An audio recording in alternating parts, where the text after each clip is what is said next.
যে বউটা ঘরে সারা দিন রান্না করে, খাওয়ার পরে সবাই তো পেট ভরে চলে যায় কাজে কাজে, রান্না মজা হয়েছে এই শব্দটাও অনেক সময় আমার বোনেরা শুনতে পায় না, কিন্তু রান্নায় যদি একটু লবণ কম হয় পুরা ঘর তুলে ফেলে।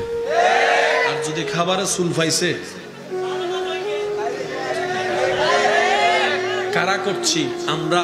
কোন আমরা যারা গত 3 সপ্তাহ 4 সপ্তাহ লাগাতার খেয়েও ভালো খাবার প্রশংসা করি নাই, অথচ সেই আমি যখন রেস্টুরেন্টে যাচ্ছি খাবারের প্রশংসা করছি, যিনি এনে দিচ্ছে তাকে আবার কিছু টিপসও দিয়ে দিচ্ছি, সেখানে বসে ফেসবুকে লাইভ করে রিভিউ দিয়ে দিচ্ছি, আবার সেখানে স্টার মার্কও দিয়ে দিচ্ছে, আবার বের হওয়ার সময় বলছি আপনাদের খাবার সেই ইয়াম্মি ইয়াম্মি, অনেক জোশ হয়েছে। যিনি ঘরের মধ্যে দিন রাত রাতের ঘুম হারাম করে সকালবেলা উঠে যিনি রান্না করছেন, ওনার প্রশংসাটা আমাদের মুখ থেকে বের হয় না।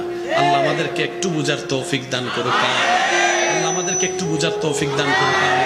ওই ঘরের বউটা যদি 3টা মাসের জন্য বেড রেস্টে চলে যায়, ওই ঘরের বউটা যিনি এতদিন দিন রাত পরিশ্রম করে করেছেন, রান্না বান্না সবার যত্ন নিয়েছেন, 3টা মাসের জন্য বেড রেস্টে যদি চলে যায়, ওনার শরীর কভার না দেয়, তখন কিন্তু ওই আশেপাশের মুরব্বীরাই এসে বলে ওকে বিয়ে আর একটা করানো দরকার, ওর জন্য বউ আর একটা আনা দরকার।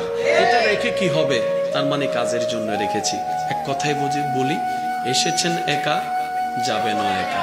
এই কথাটা একটু মাথায় এবং মনে বসায় ফেলেন।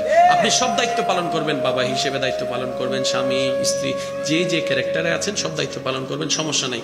কিন্তু আমাদের যে জায়গায় একটু ব্রেক লাগাতে হবে, আসছি একা যাবো একা।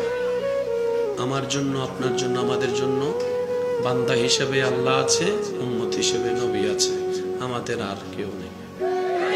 এই দুনিয়াতে দিল যত লাগাই রাখবেন, দুনিয়া ততবার দিল ভাঙবে। আর যতবার এই দিল দুনিয়া থেকে দিলটাকে হালকা রেখে মওলার প্রেম সাগরে ডুব দিতে পারবেন, আপনি এখানে এমন শান্তির অনুভব করবেন, বিশ্বাস করেন ভাই, এই শান্তি আর কোথাও খুঁজে পাবেন না, কোথাও খুঁজে পাবেন না। আল্লাহ আমাদের সবাইকে একটু বোঝার তৌফিক দান করুন।